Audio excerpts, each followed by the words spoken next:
Salut les gars, c'est Adèle, j'espère que vous allez bien. Bienvenue dans cette nouvelle vidéo YouTube où je ne peux pas parler trop fort parce que ma famille était mi-réveillée, mi-endormie. Donc du coup, par respect, on va respecter et on va éviter de parler trop fort. Aujourd'hui, nouvelle vidéo, donc oui, je vous préviens tout de suite, si la semaine prochaine vous voyez la vidéo où je lis vos problèmes et que je suis habillé pareil, c'est parce que je tourne deux vidéos d'un coup. Là, je vais tourner des vidéos où je lis deux fois vos problèmes parce que j'ai reçu beaucoup d'histoires. Et voilà. Et je les lis une fois par semaine le mercredi. Enfin, voilà, donc là. Alors, je vous mets aussi l'adresse pour m'envoyer toutes les histoires que vous avez envie de me raconter. Je les lis en live de 19h30 à 20h30 tous les jours et sur TikTok du coup. Et bien sûr, si vous voulez pas être lu en live, et bien vous avez juste à me dire ne le lis pas en live et bien sûr c'est anonyme. Tous vos problèmes sont anonymes. J'ai fini ce que j'avais à faire, j'ai dû revenir 10 minutes plus tard. Allez, on commence par les histoires, je peux parler plus fort comme vous le voyez. Histoire numéro 1. J'ai failli me faire kidnapper dans mon propre quartier.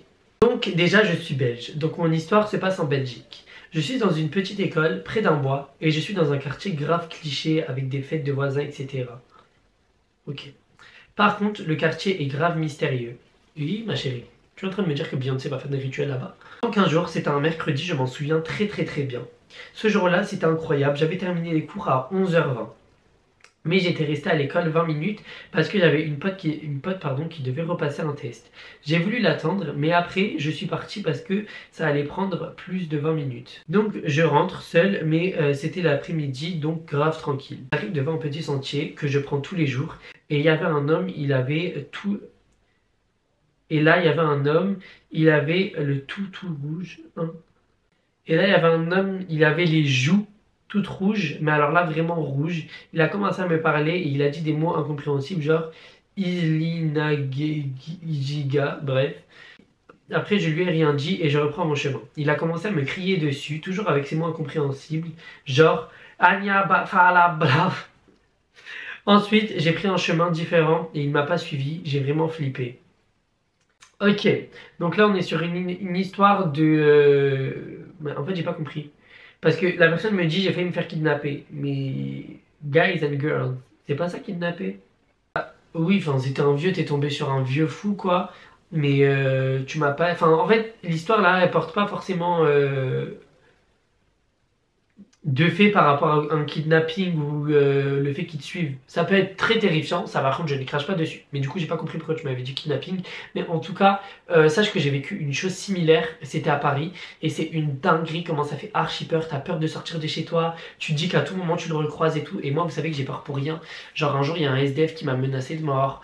Il y a un vieux à Paris, il a poursuivi moi et ma pote, il nous insultait et tout parce qu'on lui a pas donné de feu parce qu'on n'en avait pas déjà. Et il en voulait, il a commencé à nous poursuivre, à venir en courant vers nous et tout, bref, des trucs trop bizarres. On était en panique de ouf. Et c'est une dinguerie, la vérité, c'est des trucs trop traumatisants, ce genre de choses. Et la vérité, le fait que franchement, j'aurais eu trop peur de ressortir de chez moi. Vous savez, des trucs comme ça, c'est trop dommage parce que, genre, t'es jeune, t'es obligé d'aller à l'école, ça veut dire que tu peux même pas faire une petite pause chez toi, genre à te dire je sors pas pendant quelques jours et tout, histoire de bien et tout. Tu es obligé de retourner à l'école, c'est ça qui est chiant. Histoire suivante. Coucou, l'histoire a commencé il y a 2 ans. Il y avait une nouvelle dans ma classe et je voulais faire ami-ami avec elle et aussi la mettre à l'aise pour pas qu'elle se sente seule. Je suis devenu ami avec elle, on va l'appeler elle. De base, on voulait pas qu'on aille lui parler. De base, en fait, je pense que vous parlez pas français. Mais ma chérie, en fait, tu parles pas français. Ah, ok, attends, c'est bon. Je suis devenu ami avec elle et ma pote, qu'on va appeler elle, de base ne voulait pas qu'on aille lui parler, mais du coup quand on est même devenu pote, moi et la nouvelle, on va l'appeler X la nouvelle, elle m'a remplacé rapidement par X. Elles se mettaient ensemble pour des travaux à deux, alors que de base elle voulait pas lui parler et bref elle me mettait grave de côté. Alors que moi j'essayais de faire de mon mieux pour que les deux soient à l'aise et les empêcher de se sentir exclus. Un jour j'ai décidé de leur en parler, le fait que je me sentais exclu lol, et X m'a fait passer pour la méchante et comme une imbécile j'ai laissé faire. L'année d'après on était encore une fois dans la même classe, je me sentais pas bien en les voyant ensemble, moi et X on se parlait plus du tout, mais moi et elle si. Ok, donc ta pote de base vous êtes amis et la nouvelle vous êtes plus amis. Mais elle faisait aucun effort. C'est comme si je lui courais après, etc. Bref, je vais éviter d'en dire plus, sinon ça va être trop long. Mais en gros, je voudrais faire les choses bien pour qu'au final, je finisse comme une merde.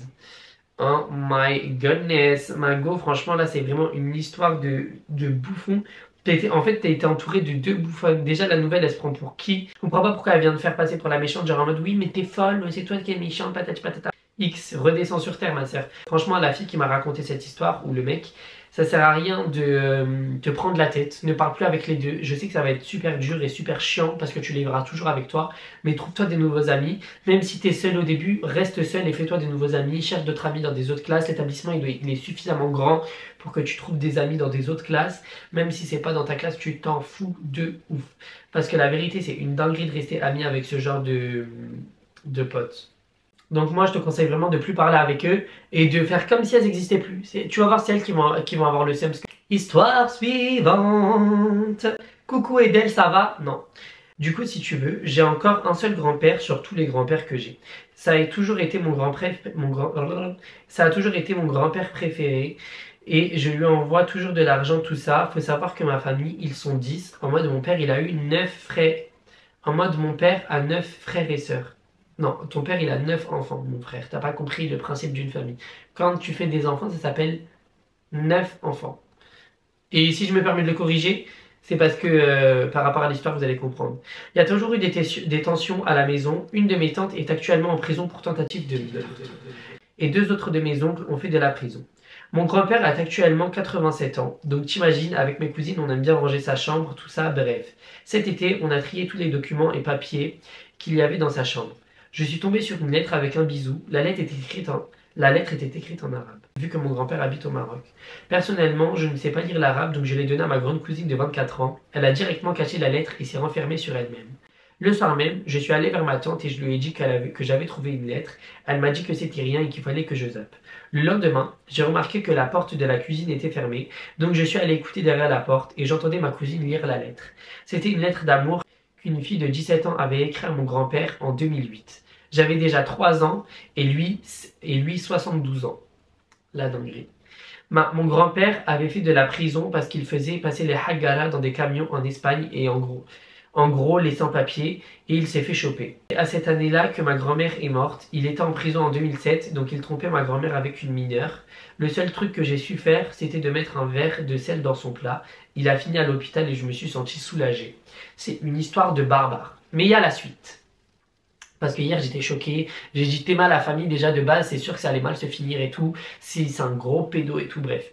Il m'a dit, je vois ta réaction que t'es choqué mais je t'explique. Ma tante c'est une grande fanatique de foot et un soir elle était dans un café et un homme lui a craché dessus parce que son équipe avait gagné. Ah, elle lui a foncé les doigts dans ses yeux, enfin enfoncé les doigts dans les yeux.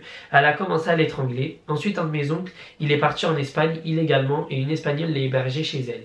Il allait se marier, tout ça, bref. Un jour, il s'est disputé parce que la mère de sa copine lui avait mal lavé ses vêtements. Il lui a foutu un verre sur la gueule. Mon oncle, c'est un junkie et il a essayé de faire un braquage dans une banque. Voilà. Mon père, il a fait de la garde à vue parce qu'il avait lancé une chaussure sur son patron. Et au passage, je suis la fille qui a fini en psychiatrie parce que j'ai harcelé mon mec. Vous êtes une famille de clochards, ma chérie. Je préfère te le dire. Ta tante, elle a voulu... Ta tante, vas-y. Légitime défense, je me dis, il y a quelqu'un, moi, qui me crache dessus. Wallah, haggara de ouf. Ton oncle, c'est un clochard. Celui qui a jeté un verre sur la tête de la mère de sa copine parce qu'elle lui a mal lavé ses vêtements. C'est pas sa mère. Même, c'est pas sa mère. Déjà, sa mère, elle, de base, elle a pas à lui laver ses vêtements à 70 ans. Le mec, il prend ses yucks, là, il va laver ses vêtements normalement. Le deuxième oncle a essayé de faire un braquage dans une banque. Ok, comme on est dans GTA, c'est très bien. Ton père, il a fait de la garde à vue puisqu'elle a jeté ses chaussures sur son patron. En fait, vous êtes une famille de fous, ma chérie. Donc, qu'est-ce que tu veux que je te dise? Parce que déjà, depuis la génération du grand-père, vous êtes fous. Ça, je suis la fille qui a fini en psychiatrie parce que j'ai harcelé mon mec. Mais ma chérie, c'est bien fait pour toi et je vais bloquer ton mail, ma chérie. Comme ça, moi, j'ai plus affaire à toi parce que tu me fais trop peur. Hop, tu me fais super peur donc je vais te bloquer, ma chérie. Hop là, bloquer l'adresse mail. Histoire suivante. Selem, je t'écris pour te raconter mon histoire. Tout d'abord, je tiens à préciser que cette histoire date de quand j'étais en 5e. J'étais grave immature, je ne suis pas fier de ce que j'ai fait, mais bon. Tout a commencé quand j'étais en 5e. Faut savoir que j'étais grave en manque d'affection, donc dès qu'on me donnait un peu d'affection, je m'attachais grave à la personne. Brother, my sister, you are my sister, you. Toi, t'es ma sœur de cœur, toi. Ou mon frère, je sais pas si t'es un garçon ou une fille. Un jour, un garçon est venu me parler en me disant qu'il me trouvait belle, etc. Donc t'es une fille. Il voulait mon snap, je ne lui évidemment pas donné, mais il venait toujours me voir à la récréation et j'ai commencé à m'attacher. J'ai donc décidé de créer un compte fake pour lui parler. Sauf qu'il avait vraiment la dalle, il a commencé à vouloir gérer mon fake, du coup ça me dégoûtait, je lui ai fait de la sorcellerie. Je lui ai fait de la vraie sorcellerie, je lui ai pas fait de la vraie sorcellerie en fait, c'est ce que je lui ai fait croire. En gros il venait me parler, je connaissais des trucs sur sa famille, du coup j'ai pris des infos contre lui, je lui ai dit que c'était des djinns que me communiquaient ces infos. Ah ça fait peur comment t'es folle, mais ça va, je me suis dit putain elle a pris quand même les infos, elle a dû faire des dingueries. Franchement Mago, tant que t'as pas fait de la vraie sorcellerie, même si t'as fait croire que t'en as fait, Hamdoullah, t'as pas fait. Vraiment, Dieu merci, ma chérie, t'es pas tombée dans ça. On crée la rumeur du fait qu'il s'est tourné dans tout mon collège. Heureusement, j'étais discrète, du coup, personne n'a capté que c'était moi. Franchement, Mago, t'es forte. 4 ans plus tard, j'ai tourné la page, j'aimais quelqu'un d'autre. Mais ma chérie, attends, t'es restée amoureuse 4 ans de ce mec? Bon, là que t'es folle, par contre, là, tu vois, je t'aime bien, mais t'es folle. Genre, parce que ton histoire, c'est grave un truc que j'aurais pu faire à l'époque quand j'étais en 5ème aussi. Mais Mago. Attends, parce que ça fait 5ème. 4ème, 3ème, seconde, première. Donc t'es restée amoureuse de ce mec jusqu'en première. J'ai tourné la page, j'ai aimé quelqu'un d'autre, sauf que ce garçon est revenu me voir et j'ai appris qu'il m'aimait. Moi et pas le compte fake. Mais du coup, je sais pas quoi faire, j'ai tout donné pour qu'il m'aime, pour qu'il me donne de l'attention, sauf que maintenant c'est trop tard, mais j'ai l'impression que je l'aime toujours. Voilà mon histoire, j'espère qu'elle t'aura plu. Je vais te répondre, je te réponds dans ma vidéo YouTube qui sort à 18h. Margot, franchement, moi je te conseille en vrai de vrai, du coup comme le mec il t'aime, franchement why not rentrer dans le flirt avec lui et tout, mais par contre juste, moi je vais te dire un truc, faut jamais lui avouer que c'est toi le bail de la 5ème, etc. Margot, faut jamais faire ça. En vrai, si tu l'aimes, en vrai c'est à toi de te dire en fait Margot, soit tu l'aimes et voilà, si tu l'aimes pas, il faut lui dire au revoir, mais bon en vrai ça fait de la peine parce que t'as galéré de ouf à l'avoir, maintenant que tu le veux plus, lui il vient. C'est toujours comme ça en plus les histoires d'amour, mais bref. Mais Mago lui dit jamais en tout cas t'as fait les bails de soi-disant des trucs de sorcellerie et tout quand t'étais en 5ème. Du coup voilà les gars, c'est la fin de cette vidéo. J'espère que cette vidéo vous a plu. Comme d'habitude, si vous aimez cette vidéo, n'hésitez pas à vous abonner à ma chaîne YouTube, à mettre un petit commentaire, à mettre un petit j'aime, à me dire avec quelle marque vous aimeriez que je collab. Je rigole, c'est pas vrai. Mais n'hésitez pas à venir me suivre sur mes autres réseaux sociaux que j'affiche tout de suite à l'écran. C'est très important pour moi parce que... En attendant la prochaine vidéo, je vous souhaite tout le bonheur del mundo et à bientôt. Plus loin, plus... Ah non mais je hurle les vermines. Oh putain.